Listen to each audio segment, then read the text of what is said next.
The pads start popping in just days at USC. Much anticipated season for the Trojans, unlike many in years. We talk USC football with you each and every Tuesday, 4 Eastern, 1 o'clock where it counts, of course, on the West Coast. And we welcome you in. And the guy that makes this all happen each and every week is Matt Zemek, Trojans Wire. Get on over there to Trojans Wire to check out Matt's work and leave those comments and questions in the live chat. Matt, you're looking good. How are you today? Doing well, Mark. And, Pac-12 Media Day, as Lincoln Riley quipped, well, it's my first of two. So, it's just it was a Pac-12 Media Day unlike any other. And just to draw the comparison, the Big 12's Media Day last year, correct me if I'm wrong, but that happened before the move by Texas and Oklahoma to the SEC. The Big 12 usually has its media day earlier in July, I think. So they didn't have the 2021 media day after Texas and Oklahoma moved. It was before. But the Pac-12, they had their media day after the big move by USC and UCLA. So no other conference has had to deal with something quite like what George Kliavkoff had to deal with this past Friday in Los Angeles. If I remember correctly, yes, similar to this year, the Big 12 was 1 week earlier than SEC and Big 10, and the Oklahoma-Texas news came out right as the SEC was leaving town, right at the tail end of their media days, that they didn't really have to address it, and it was just starting to rumble, and they pulled the plug and were able to escape the media onslaught. Sneaky Sankey. So, yes, the Pac-12 Media Day was fascinating. I have a new cable a la carte of sorts, and I've got the Pac-12 Network now. So I get to see the Pac-12 Network, and I got to say... just in time. Just in time. I've got to say, Matt, I thought the presentation of Pac-12 Media Day, from a production standpoint, from a talent standpoint, I thought it was a quality product. What I took in, I don't think it has much to do with the quality of the product as it does distribution and marketing. Absolutely. No, Pac-12 fans really respect Yogi Roth, the lead analyst for Pac-12 Network football, and the production values are slick. It's all about the distribution. It's all about not being seen, not being available. That's what it's all about. So let's talk about what was discussed. George Kliavkoff, of course, is the headliner. He is the commissioner. But beyond that, I thought he was very classy in how he stated things, but he also didn't pull punches and was very direct toward the disappointment over the USC UCLA decisions and them leaving after close to 100 years of membership. And then also the grenades that have been lobbed at the Pac-12 by the Big 12. And if anything, considering the Big 10 being the conference that took USC and UCLA, and there just being rumblings and attempts from the Big 12, he was much more critical of the Big 12. So what did you take from Kliavkoff's comments? Yeah, there was a lot of news. And first off, Mark, like the fact that you introduced me to Tony Altomore and have brought him into your coverage of realignment, such a great benefit to your listeners here at the Voice of College Football, to your viewers, because one of the many different news stories that emerged from the past weekend, Mark, was that it was revealed, as reported by the Los Angeles Times, that a year ago, Kliavkoff convened some Pac-12 administrators right after Texas and Oklahoma announced their move to the SEC. Kliavkoff convened some high-level administrators from the Pac-12, including USC President Carol Folt. And in those meetings, 15 minutes in, Folt said, Pac-12 is not expanding, or not over my dead body. And what does that tell you? That Carol Folt was so quick to snuff out any hope of Pac-12 expansion, maybe poaching a Big 12 school. What does that tell you? It tells you that she had the Big 10 in mind at that very early point, that the Texas-Oklahoma move to the SEC, if it wasn't the absolute origination point, it certainly furthered in Carol Folt's mind as president of USC yeah, let's get to the Big Ten. Let's get to that elite, research synergy position that Tony Altomore outlined here on the Voice of College Football a few weeks ago. You can tell that Carol Folt craved that Big Ten identification, partnering with those other world-class research academic institutions, that kind of cultural and institutional fit, that's something that she wanted. And it also reaffirms how much of a lack of an institutional fit there always would have been with a Pac-12 adding some, multiple Big 12 schools from Texas or Oklahoma, anywhere in the South Central Plains. What that also means is that, George Kliavkoff said the Pac-12 is pursuing expansion. I would say, if Kliavkoff was that forthright about saying, hey, we're interested in expansion, probably means good news for San Diego State. And also, I would say Fresno State. I'd say that the Pac-12 would move toward expanding in and through California rather than through Texas or the South Central Plains. But just going back to Carol Folt shutting down any Pac-12 expansion moves 1 year ago, that also reaffirms another point that we've made at Trojans Wire, especially in the first 48 hours after the USC UCLA moved to the Big Ten. George Kliavkoff probably couldn't have stopped this. And yes, he should have made an offer to USC saying, we'll give you an extra revenue cut. He should have done that. But the Pac-12 presidents and chancellors weren't on board with that. If Carol Folt was already thinking about going to the Big Ten a year ago, in the summer, realistically, George Kliavkoff could not have done much of anything about it. He just entered at exactly the wrong time in terms of being able to prevent USC from leaving. Kliavkoff's comment struck me to the degree that I posted a video with my take and response on what he had to say. So folks, check that out. But leave your comments and questions for Matt here. And also, we need to do a better job. We, meaning me, the guy that sends out the link and everything. Maybe we'll start sending this link out and having people filter into the live chat here maybe 15 minutes early, because as is typical, people just slowly filter in. Folks, 4 Eastern, 1 Pacific. And I say that for your benefit. I'm not scolding you. I just love to have everyone. We would love to have everybody here from the outset. And we always reach that pinnacle of an audience in the last 5 minutes. And people are wanting us to continue. Well, get here at 4 Eastern, 1 Pacific every Tuesday with Matt. I just thought it was, yes, because we're arriving at a place, the term collegial was used several times, because we've reached this place in the dynamics of these relationships where you're in a room with partners, but how far can you trust the partnership? Who are they talking to? At what point would they jump ship or get picked off by somebody else? And when I say picked off, the evidence all points to these member schools leaving the conference and not necessarily being poached, as is often stated, or there being accusations to that point. But it's more about the schools just knowing there are greener pastures elsewhere. So, wow. Like you, I looked at the situation right after USC and UCLA left, and I thought, where does the Pac-12, and maybe I'm locked a little bit too far into the geographic portion of it, because we all tend to look at geography because that's been one of the main components of expansion in the past, but seems to be less of one now.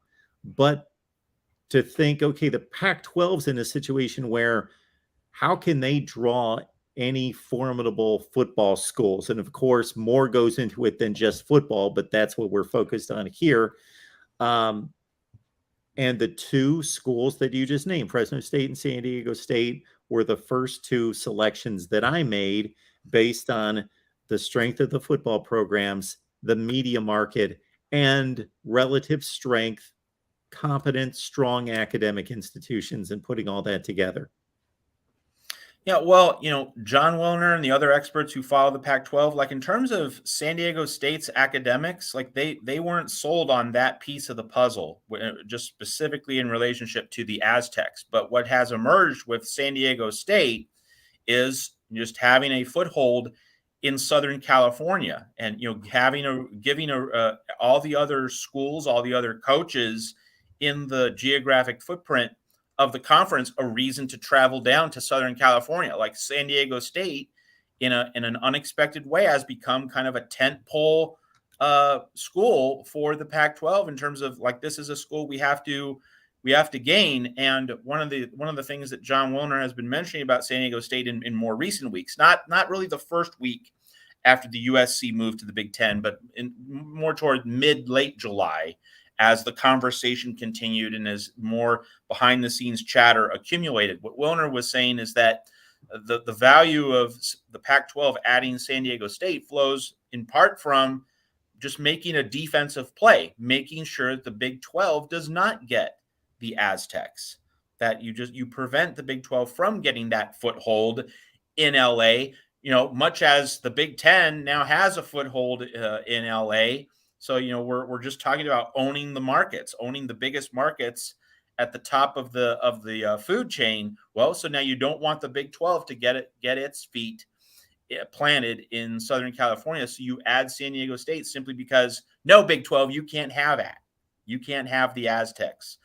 So it's just fascinating how San Diego State's identity has been transformed. And this is another place where Tony Altomore comes in. He said on our USC show a few weeks ago that you might see like Arizona playing Stanford in SoFi Stadium, so that the alumni bases in Los Angeles would have a reason to go to a game, do networking, do fundraising, all that sort of thing. What did George Kliavkoff say on Pac-12 Media Day? Yeah, we're pursuing neutral site games in Los Angeles. So again, Tony Altomore right here on the Voice of College Football. Yes. And, ahead of the curve. So the Voice of College Football really is on the cutting edge of college football scheduling innovation.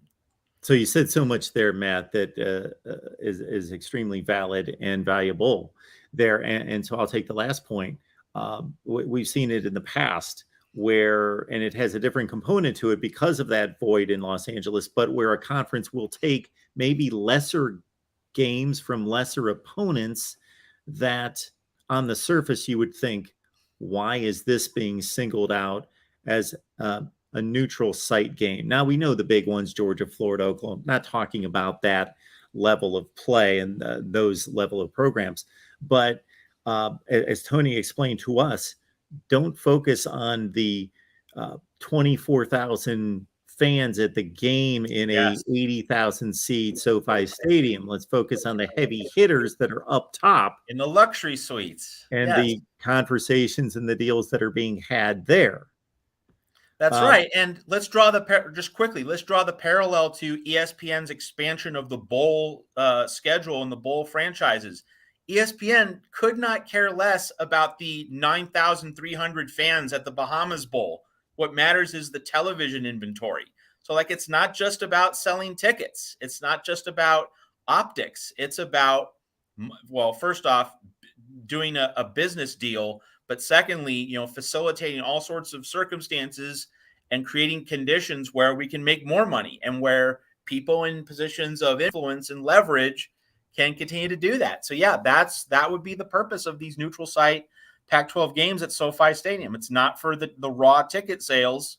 Like, we know what the big ticket sale games are. The LSU USC game that's scheduled for 2024 in Las Vegas. And you're going to have a situation in college football where you're going to have 3 tentpole neutral site cities: Atlanta with the Chick-fil-A franchise in the Southeast, Arlington, South Central Plains, kind of the midsection of the country. And then Las Vegas is going to be the third main neutral site city on Labor Day weekend. Now, those games, yes, you're expecting a full house. You're expecting big ticket sales and revenue. But in terms of how the Pac-12 adjusts to life without USC and UCLA, yeah, you're wanting to bring big donors, big boosters, power brokers together in luxury suites. That's the point of it. It's not going to be the raw take home at the gate.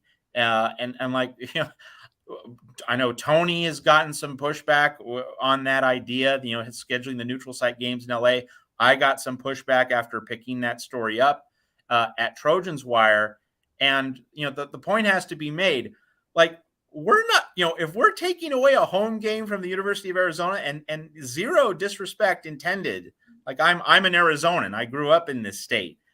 Like, that is not a deal breaker, right? If a game isn't played in Tucson, you're not losing that much. They don't fill that stadium up regularly for games. They do it for the Arizona State game when it's a home game, but they don't fill that stadium up in general. You're not talking about a big differential in revenue. You're not talking about a big differential in crowd size.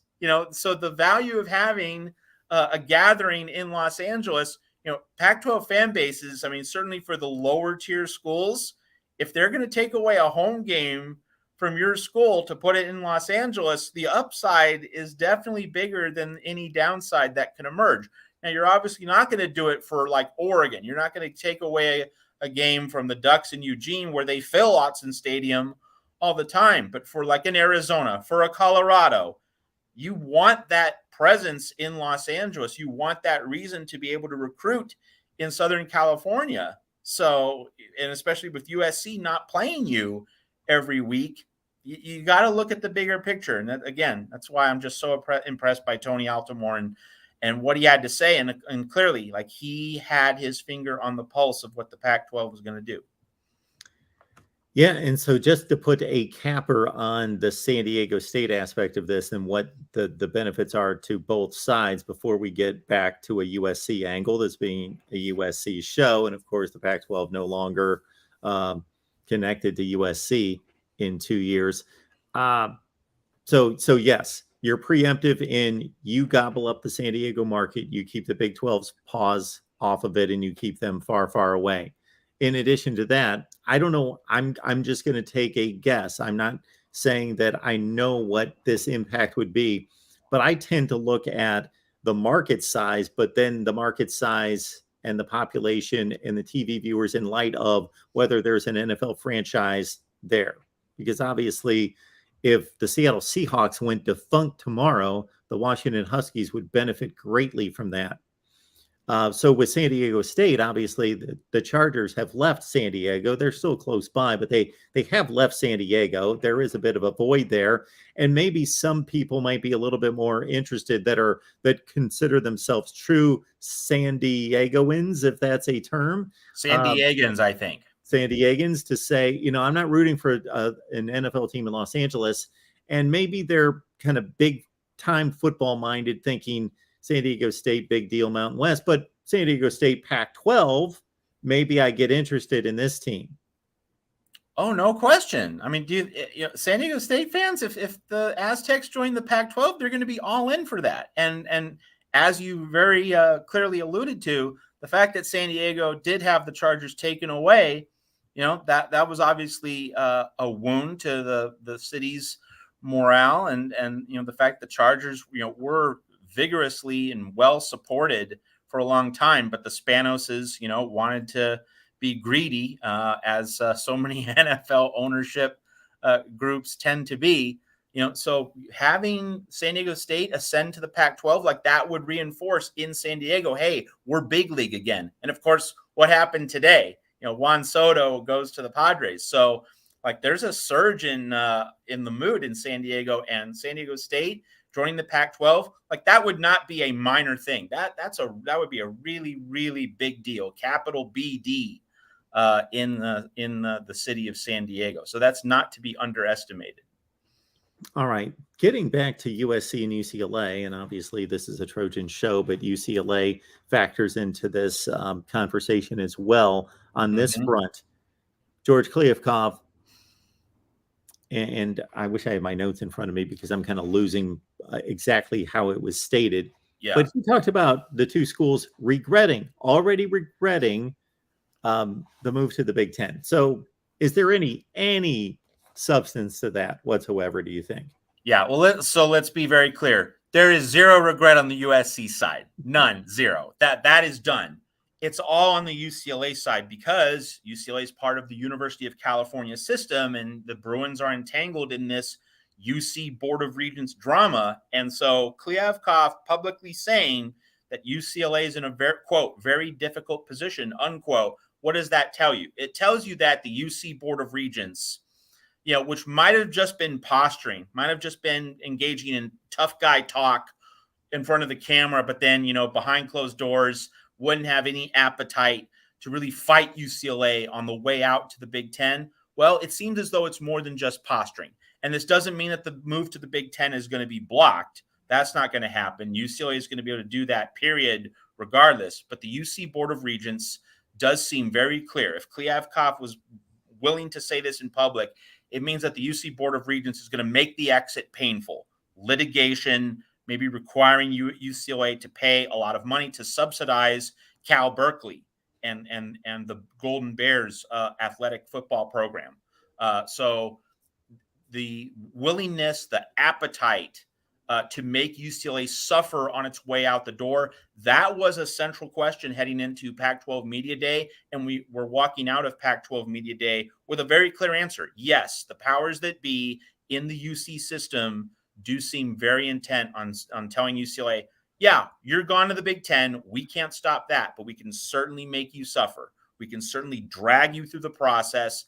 And maybe UCLA, going through that process might have a second thought. I doubt it, but, it at least raises the possibility. But more than that, it's more about extracting money from UCLA so that Berkeley, the Golden Bears, get something out of all this. They get a significant chunk of cash, and UCLA would have to dip into its Big Ten revenues and continuously pay the folks in Berkeley so that the people in the UC system think that at least we got something out of what they regard as a very terrible development in the UC system and for the Pac-12.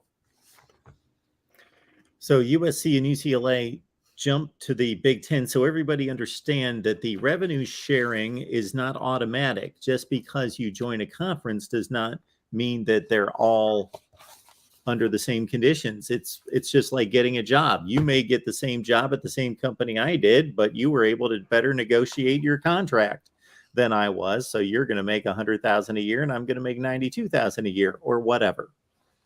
Okay, Maryland and Rutgers first joined the Big Ten during the 2013-14, or may have been 14-15. The first football season was in 14. That was a long time ago, and still not receiving a full share of Big Ten money. USC, UCLA, right out of the gate in 2024 will receive a full share. And if I'm not mistaken, I saw reports that even at that point, Maryland and Rutgers will still not be at a full share. That's incredible.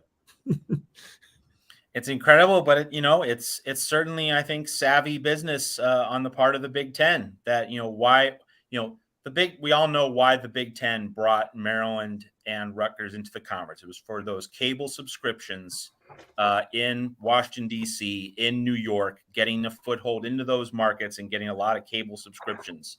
And now what is it? With USC, it's the Big Ten being able to not only get into the LA market, but as Tony Altomore said on the Voice of College Football, it's getting this alignment of elite research academic institutions, all the networking, all the major developments that can create on numerous levels, hardly limited to sports, hardly limited to college football, and all those other many academic and other fields of activity for the Big Ten. So because of the value that USC in particular, also UCLA, but mostly USC can bring to the Big Ten, we don't have to really wonder why getting an instant and full revenue share compared to what Rutgers and Maryland bring to the table. And of course, Rutgers and Maryland, they are getting a significant boost in prestige relative to where they were. Certainly Rutgers. We could quibble about Maryland in terms of being in the ACC and the basketball brand, but certainly in terms of football, they both are receiving still a lot more money than they had been But USC, of course, is in a totally different league. We at Trojans Wire, we talked to the editor of Rutgers Wire, Christian Dyer, about this, and like he's cool with it. Like he understands how the game is played. He understands that USC is a big fish, and Rutgers is a tiny little fish in the pond. Like so, we're mature adults. We can see where our relative places in the world are. That's how the way it goes, and there's an understanding of that throughout the Big Ten community. Matt Simic is here with us each and every week. We've done this now 13 consecutive weeks talking USC football, and this being the best time of year, they're ready to start running pass patterns and blocking schemes and the whole deal in Los Angeles with USC camp under Lincoln Riley in just a few days. And as soon as news comes out starting next week, we will start to give you tidbits from camp as we become aware of those happenings, position battles, and the like. So Pac-12 Media Days, anything else that caught your ear, whether that be from Kliavkoff or anybody else? Yeah, keep going, Matt. Absolutely. I think one of the other really big stories was that Caleb Williams, he and Shane Lee made appearances, as did Lincoln Riley with Pac-12 Media Day. Caleb Williams basically just laughed at the idea that Jordan Addison came to USC because of the NIL. Like he basically just laughed. Like he said that, like over a dozen other players were, telling Jordan Addison, hey, come to USC. Like this is about making you a better football player. And that's the thing that USC fans and myself personally have always wondered about in terms of the furor from Pittsburgh fans and other outsiders about this whole saga. Like, nah, Jordan Addison couldn't come to USC because he wanted to grow into an NFL caliber wide receiver, wanted to boost his draft stock, wanted to be kind of a top 10 pick. Nah, he never would have come to USC for that. It was just for the NIL money. Like, get out of here, right? He's losing his offensive coordinator, Mark Whipple, who's now at Nebraska with Scott Frost, doesn't have Kenny Pickett. He's getting Caleb Williams, like, as though you wouldn't transfer to USC based on those football developmental reasons. No, it's only about the NIL money. Like, that was always absurd. It never made sense. And so I just took pleasure in Caleb Williams just laughing, basically, in terms of not just what he said, but how he said it, in terms of the idea that Jordan Addison went to USC just for the money, right? I mean, he could have gone to Alabama. He could have gone to other places. But no, he actually liked Lincoln Riley's ability to develop NFL caliber quarterbacks. Imagine that. What an original concept, right? So, that the idea that it was just a cash grab, as though other schools couldn't have made competitive offers. So I mean, we're ready to put this to bed, but I just keep looking at all the comments and all the aftermath about this and the lingering resentment toward Lincoln Riley, as though he's this evil genius, who uniquely ruined or eroded college football. I can't help myself, Mark. I have to keep raining down the thunder on that absolutely absurd idea. And now Caleb Williams has thankfully joined the parade. Well, really glad to put this one to bed. I am not an NIL expert, but I have gained a lot of insight, not thanks to my research, but I have done research, but thanks to a lot of people like you and tons of others that come on here, and a few that are actually directly involved with NIL collectives that we have spoken with, that know how it works and what type of money we're talking about. And of course, we hear about the high end money. So based on putting all of that together, I got to think that Jordan Addison, being the best player on the Pitt football team, the most NFL ready person on a Power 5 team that is probably in the top 25 to 30 programs in the country, not USC, but a top 25 to 30. He had NIL opportunities. He could have made a lot of money at Pitt, made money, whatever you consider to be a lot of money, whether that's $80,000 or $300,000, whatever it is.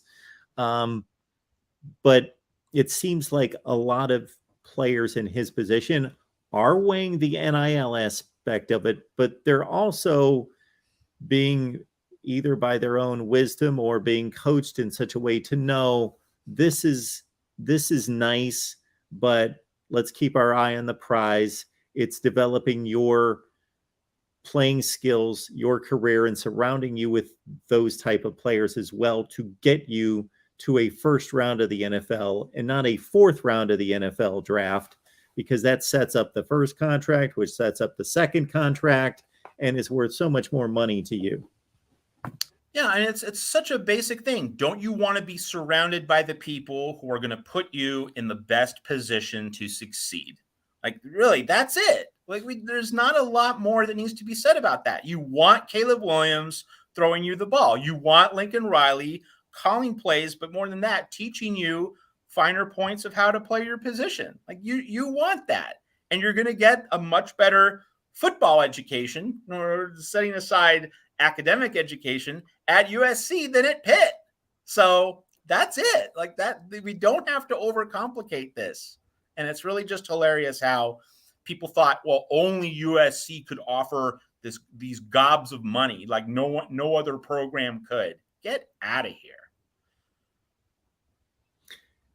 Do you have any thoughts on this? Don't want to mean necessarily to put you on the spot here, Matt, but this came in from Pat online. Can we imagine if the USC administration had stood up to the NCAA sanctions and where the Trojans program would be today? The Ducks' wings would have been substantially clipped. Well, and the big what if there, and I mean, there's a lot of merit to that. You know, the NCAA had to pay up to Todd McNair over that long, protracted legal saga. You know, basically, you know, the NCAA was full of it, and that's something that USC fans knew all along.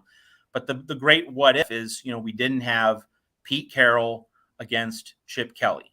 That is really the thing that those sanctions and that whole drama deprived us of. So, and actually, we could just take that a step further. We could have had Pete Carroll against Jim Harbaugh and Chip Kelly in a three-way rivalry. Those three schools, you know, all at the height of their powers. I mean, you know, the Stanford-Oregon rivalry. We remember that from 2010 through 2013. You know, those were some great games, spicy games. You know, all, you know, must-see television when that happened. Andrew Luck and DeAnthony Thomas and all those other great performers. You add a full-scale superpower Pete Carroll version of USC to that mix. Wow. I mean, the Pac-10, Pac-12 in that era, which was really good, would have been even better. And so we were definitely deprived of that by the, you know, Paul D's witch hunt of USC circa 2010. Also, you had posted something this week as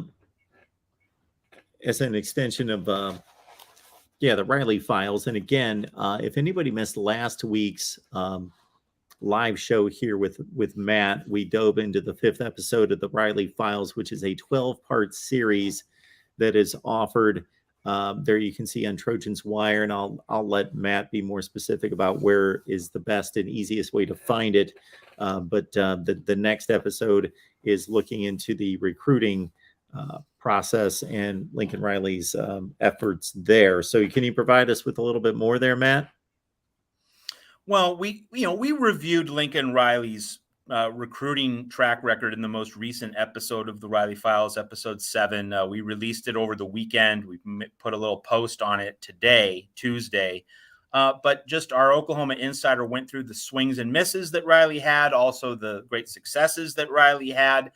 And, you know, one of the insights, and we talked a little bit about this last week, but just for those who missed last week's show here in the Voice of College Football, we went into the specific point that Lincoln Riley doesn't think about constructing rosters just in terms of positions. Like, I need this position and that position. He's looking at skill sets. He's looking at the skill set of an offensive lineman and wondering how that plays in companion with the skill set of his quarterback, the skill set of his running backs. Lincoln Riley might assemble rosters that are different in terms of their overall complexion from one year to the next because he sees different skill sets at the various positions. So in other words, he's not thinking this is going to be my style of team that I'm going to have every year, as though there's one style of play each year. No, he realizes that the specific recruits he gets in one class need to be paired with players with compatible skill sets. So again, he's not thinking about positions, he's thinking about skill sets. And this is also why he's using the transfer portal, because he can recruit a few players with a specific skill set. But then if he misses on the recruiting trail for companion players, compatible players with that the skill set that he wants to match with his incoming recruits, well, the portal gives him a more fully formed player with a skill set that he can mix and match a little bit better. So that's just part of the recruiting analysis that we explored on episode 7 of the Riley Files. And episode 8 is actually going to be also about recruiting. It's going to be less, though, about evaluating Lincoln Riley's recruiting performance at Oklahoma. It's going to be more about Lincoln Riley's philosophy and like where he goes from here. So that's going to be episode 8 of the Riley Files. But yeah, our 12-part series rolls along, and we recorded all these episodes weeks ago, but we're slowly doling them out a few at a time. You don't get overloaded, but we're continuing to drop them out. So like the finished product, we'll release the 12th and final episode, mid to late August, just before the regular season starts. But that's the Riley Files, and we certainly hope that you'll go to Trojans Wire, also that you go to our Twitter account where we release just the direct audio file. We put posts on them, but we also just released the direct audio file from Omni Studios on the Riley Files at Trojans Wire. Speaking of which, Maliki Crawford has committed to USC, 33rd rated cornerback in the country, 22nd rated player in the state of California, top 350 roughly, Oxnard, California, out of Pacifica High School. And he had visited this month, in addition to USC, Cal, and UCLA. 18 offers for Maliki Crawford, and runs the 100 meter times in the 11.4 range, all off of, I'm getting these off of 247 Sports. So USC, after, again, Crawford also recent offers and visits to Indiana and Washington, in addition to Cal and UCLA. So, we've seen Tackett Curtis, from Louisiana commit to USC. So that was like a national win for Lincoln Riley and the Trojans, winning a battle for a player from Louisiana, going up against Ohio State and Wisconsin in that particular recruitment. But now we see Lincoln Riley building a fence in Southern California, getting a guy who was coveted by UCLA, also Cal. So we can't depend solely on one thing in terms of a recruiting strategy. I mean, it needs to be national, but you also need to defend Southern California. So we're seeing Lincoln Riley doing both of those things. That is really the significance of the Crawford recruitment. 63 tackles this past season, again, out of California. I've lost track of where he went, but anyway, there you go. So the class now stands with 14 hard commits, 13th rated in the country. Maliki Crawford, yes, out of Oxnard. Yeah. Good stuff. Appreciate Matt Zemek being here. Of course, he makes this show go. So we hope that you folks will show your appreciation as well. The Super Chat's available to contribute here at the Voice of College Football. Also, please like the video, share these links out on social media, subscribe, hit that bell for the notifications. A couple people told us that they did not receive notifications today. I don't know what the deal is there. I can only click the buttons. The rest is left up to YouTube. So hopefully you keep in mind 4 Eastern, 1 Pacific for Trojans Live each and every Tuesday. All right. So we've got a commit in. And any other questions here?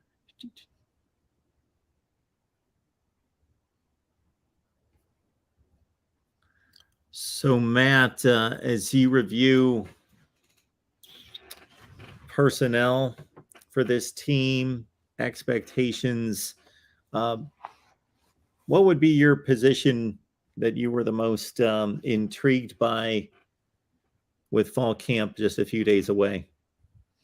I just want to duck in one other note from Sure. Pac-12 Media Day. Pac-12 Media picked USC third. Pac-12 Media picked Utah and Oregon to meet in the Pac-12 championship game. So, Lincoln Riley's loving that. That he's loving the bulletin board material and the sign of disrespect there.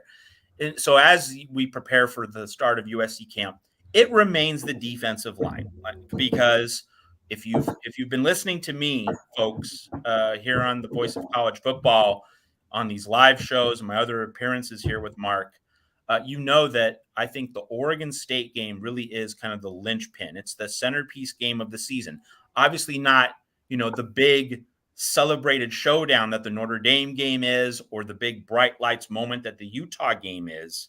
Like, those are the really big deals. Those are the games that Chris Fowler and Kirk Herbstreit are going to be calling, or also, the number one announce crews for any networks that carry those games. But the real key to the season is that week 4 trip to Corvallis. We know that Pete Carroll stubbed his toe, stepped on a rake when going up to the Pacific Northwest to play the Beavers a few times. If USC gets through that Oregon State landmine, the chances of going 8-1 in the Pac-12 and getting to the conference championship game and winning the conference championship and playing in a New Year's Six Bowl, all those big goals for this first season under Lincoln Riley, they're right in sight. It's likely that USC will attain those goals if it wins that game against Oregon State. And what does Oregon State do really well? Run the ball. Jonathan Smith has cultivated, a really strong running game, strong offensive line, a really, clear, obvious identity in Corvallis. So USC's defensive line in week 4, that's pretty early.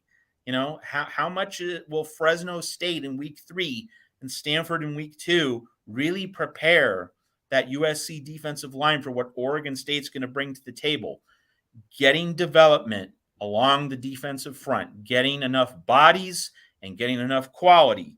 It doesn't have to be spectacular, but just good enough to prevent Oregon State from, holding the ball for 38, 39 minutes and keeping Caleb Williams off the field. Like that to me is like the forefront of USC's season in terms of the goals that this team needs to achieve in terms of a 3-month evolution over the course of 12 games. Like, USC should be able to handle Stanford in week 2. Shouldn't be too much of a problem. Fresno State at home. Caleb Williams should be able to score however many points he wants against the Bulldogs. But it's that week 4 game. That's the first really, really, really big test of the Trojans and their roster, and it goes to that defensive line. So at camp, I'm certainly going to be looking for the emergence of depth pieces along that defensive front, seeing how Alex Grinch is able to bring along that defensive line along with Sean Nua, who coached Aiden Hutchinson within a hair's breadth of the Heisman this past season. How can Alex Grinch and Sean Nua get the most out of what USC has on that defensive line? I mean, that's where this roster and this depth chart are really thin. I know that there are concerns about the secondary, but Chance Nolan, the Oregon State quarterback, he's not going to hurt you with the deep ball. Or at least he's not going to hurt you with the deep ball if you can stuff the run and force Oregon State into predictable passing situations. So how USC's defensive line shapes up in camp, that is by far the most urgent position group question. Which pretty much plays into the next comment that's posted on the screen from Kings fan in regards to, with a lot of new guys on the team, how long will it take for the team to gel? Yeah, Kings fan, let me hit that just a little bit more precisely than I did in the previous set of remarks. Like, the defense is not going to be a polished product by the time of that Oregon State game. It's all about just being decent enough that you don't get absolutely shredded by that rushing attack, that you're able to get off the field on a few 3rd and 4s, 3rd and 3s. I would expect that USC is going to give up around 30 points to Oregon State in that game, but the key is, not allowing the Beavers to milk the clock enough, because Caleb Williams can score 40, but if he's not on the field enough, then he might not be able to score 30. So, is USC going to be on the right side or the wrong side of what I think is going to be like a 31-28, 35-31 type game? So the defense, with the defense's evolution, that's going to be a full season process. Like, I wouldn't expect the defense to be especially strong until November. The offense is going to need to carry the load in the first half of the season. The defense just needs to be barely good enough. It's not going to be great. It just needs to be good enough to be able to get through Oregon State in week 4, Utah a few weeks later on October 15th. I apologize for someone ringing the doorbell at our house, which set off the dog. Issues there. It was in the distance. I've been scanning the channel looking for comments and questions. Tons have come in on the channel, but nothing in particular that stands out as a well-crafted question or anything of the like. So nothing there. And people are waiting. People are waiting for camp. Let's just be honest. Like that. Yeah, they're waiting for camp, but they have a lot of criticism to make about what we're talking about here. I'm not talking about the live chat. I'm talking about the comments that have come in during the week we must have 75 comments that have come into the channel just here in the last day, but they're pretty standard statements or stating that some of these things that we've noted specifically in your last Riley files. Some people have issues with certain things, but nothing of note.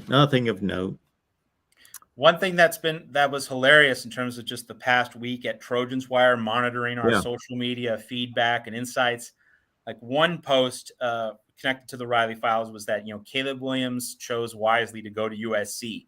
And the headline for the post, as it's posted on Twitter at our Trojans Wire account, said that, Lincoln Riley has a proven track record of developing QBs. Oklahoma's offensive coordinator doesn't. People were up, Oklahoma fans were up in arms about that. But, this is not a shot at Jeff Lebby, all right? He just hasn't been an offensive coordinator at the highest level as long as Lincoln Riley has. I mean, he did a good job with Matt Corral last year, but if we're litigating the point that Lincoln Riley has a better track record than Jeff Lebby, that's beyond dispute. And people are upset about that. And it just shows how, the tensions and the emotional fires of, the USC Oklahoma relationship, those fires are still burning very brightly. And that, saying anything negative about Jeff Lebby or Brent Venables just instantly lights a fire under Oklahoma fans. And that wasn't a cutting criticism. It's just that Lincoln Riley has a developed track record. That's really all that was. And yet people just got so upset about it. And that's pretty much what I'm saying. What I'm weeding through now is a lot of Oklahoma fans on the USC channel that are pretty venomous with their. Hey, Oklahoma fans, you can hate Lincoln Riley. I don't mind. I don't blame you. All right. But that doesn't mean you say, oh, Jeff Lebby's better than Lincoln Riley. Are we going to be adults about this? You can, please, by all means, hate Lincoln Riley. That's fine. I get it. I understand. I don't have a problem with that. But if this is going to lead to mush brain evaluations, Jeff Lebby's better than Lincoln Riley in developing quarterbacks, then it's time to pack up and go home. I respect every college football fan's allegiances, their loyalties. Be as adamant about and loyal to your team and your coach and whatever you state there, and count everybody else as an enemy. But if we're going to have football discussion, let's have real football discussion that's logical. Exactly. That's all we're asking, and it's not asking much here on the Voice of College Football. So, in relationship to recruiting is, of course, population. Do you have a good handle on, of course, we know that this is a populous state in California, but also a lot of things have happened in our society overall in the last 2.5 years, of course. Has California lost considerable population?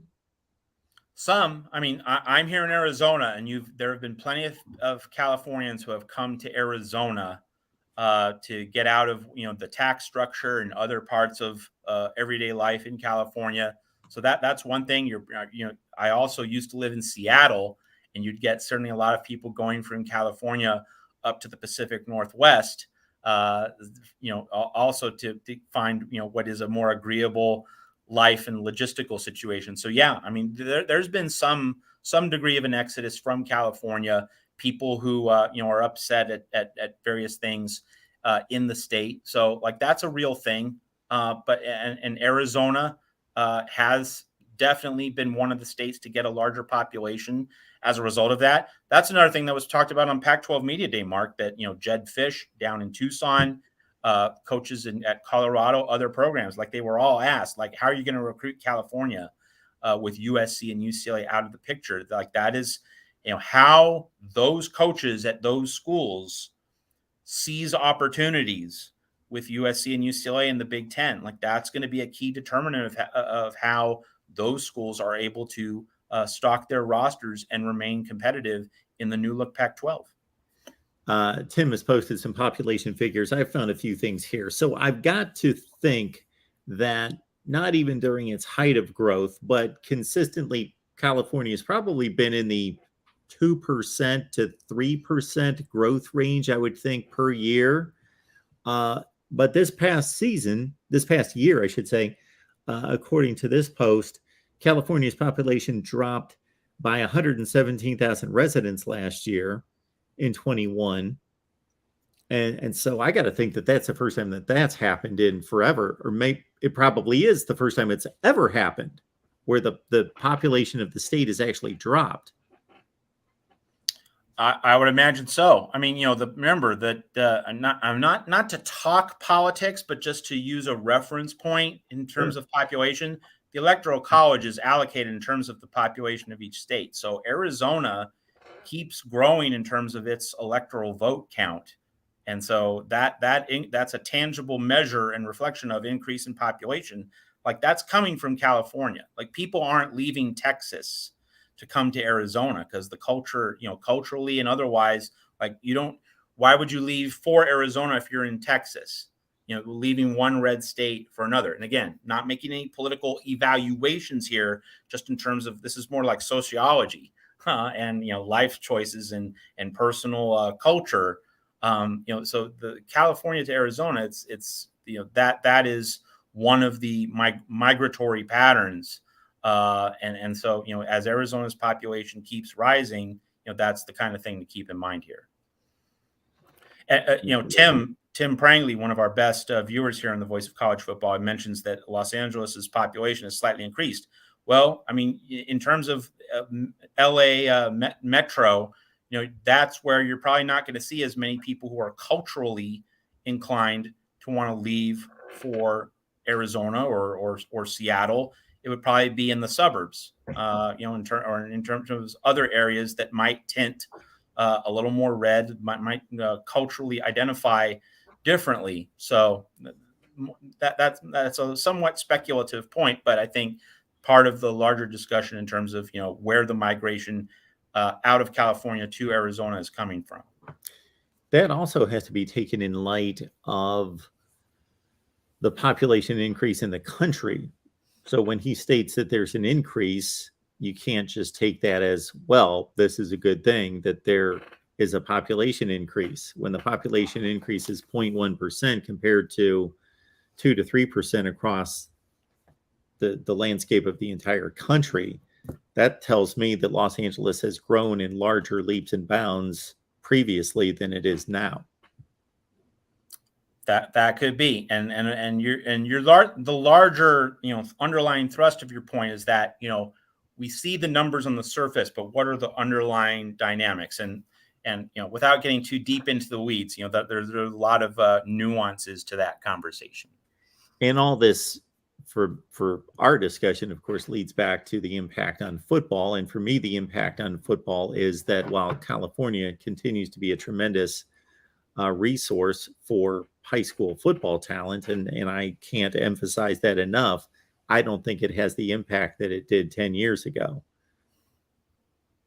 Because of the population, even if it's not decreasing, it's leveled off.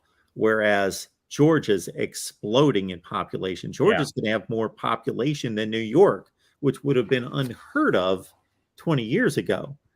But it's soon going to have a higher population than New York, the state of New York, and it has to have been an impact there was that the recruiting in the state of Georgia has taken off and surpassed California in terms of just sheer volume of 4 and 5 stars. And you don't really have to wonder very long why Kirby Smart got that absolutely massive deal right now at this particular point in time. It's because he's sitting on the gold mine. He's maximizing it down in Athens. And so, like, those things that you're mentioning, they're part of the larger story. And so what was mentioned, and you alluded to at Pac-12 Media Days, was what the absence of USC and UCLA would mean to the other Pac-12 schools in regards to recruiting. Well, my thought is, and this is just conjecture, this is a guesstimate, is that in the other sports, it will be a gold mine, because I would think generally the strength of the Pac-12 is going to continue in baseball, softball, Olympic sports.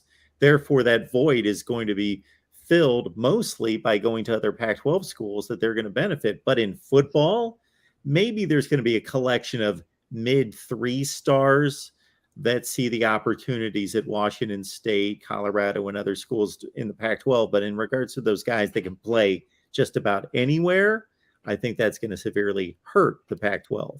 I completely agree, because in football, what are you going to see? You're going to see Ohio State, Michigan, Penn State, Wisconsin recruiting Southern California more heavily now. They're going to be involved in battles with USC. There's going to be a reason for those teams, those programs to, seek out players in the region. And of course, they're going to, when they play USC in a conference game, still feels weird to say that, that will bring them, of course, naturally, organically down to Southern California. So I think you're right on with that point in terms of the Pac-12 Olympic sports are going to be, in great shape in terms of getting the best athletes. Also, the point that why would you, if you're a baseball player, or if you're a water polo player, or you're a lacrosse player, any of these non-revenue sports, why do you want to endure a Big Ten travel schedule and put yourself through that? That's certainly not something you likely were anticipating. So, in the Pac-12, you have the shorter commutes, and you can play, the Olympic sports, the non-revenue sports, with much less travel strain. So, yeah, for that reason as well, I think your analysis is right on target. So, Web Security, appreciate you being here. One of our faithful viewers as well. It's called projection. Web Security. So I have just pulled up, and I think these things are fascinating. I don't know if you're interested or have come across these, Matt, but regardless of the industry, whether you're into sports, music, whatever it is, these time lapses on YouTube where they will take, the most popular male names in American history and start you back in like 1800 and show you that it was Jim and John. But then it'll, in the 1960s, it might have been Brent, and it'll show you the exact and how that changes throughout history. Well, I'm seeing Georgia climb. And yes, there is a disparity right now by the year Georgia passes, well, this is happening so fast, somewhere in the next 20 years, 20 to 25 years, Web Security, Georgia is going to pass New York in total population. And in football player population, it passed New York a long time ago. So good stuff, everyone. We appreciate everybody being here. Matt, is there anything else that you wanted to address? Yeah, well, folks, watching this program here on the Voice of College Football, please visit Trojans Wire. Where, what do we have? Among the other offerings that we have on our website, I went ahead and picked every non-FBS versus FCS Pac-12 game on the schedule. All right? You love game predictions. I love game predictions. We all love game predictions. So give our Pac-12 prediction piece a read. Look through all of them. It goes all the way through the Pac-12 championship game. But you love predictions. hey, just get at me on Twitter, Matt Zemek, say, hey, I think you're absolutely full of it with that prediction in week 7. Hey, just have at it. But we have game predictions because it's August, right? We need to give you the real meaty, juicy stuff. So read our Trojans Wire Pac-12 game predictions. The only FCS game I predicted, because it's an upset, or an upset in terms of the lower division team beating the higher division team, North Dakota State beating Arizona in Tucson. So I did predict that one game, and I predicted the Bison beating the Wildcats. But I stayed away from the other FCS games, because I'm expecting blowouts in those. But anyway, we have all our Pac-12 game predictions, every single one, up at Trojans Wire. Give that piece a read, share it, debate it. Would really appreciate that for all the viewers here on the Voice of College Football. And the Bisons, all due respect, certainly tremendous football program. So this is not a knock on them, but the Arizona streak of losing to an FCS team will reach 2 consecutive seasons then after losing to Northern Arizona this past year. Yeah, Arizona's recruiting better, but North Dakota State sets a high standard. And what do we always say every year? You don't want to play Army. Yeah, you don't want to play North Dakota State. Those are teams that, if you're looking for that easy win, well, you need to play other teams other than those two. USC Trojans live, folks. We're here every Tuesday at 4 Eastern, 1 Pacific time there where it counts on the West Coast. So please join us next week on time. We'll send out the notifications as we always do, and please lock it in here and follow Matt. There you see at Matt Zemek on Twitter and Trojans Wire. Matt, it's always a good time. Always appreciate the conversation, and we will catch up with you next week. All right. Thanks, Mark. Have a great week.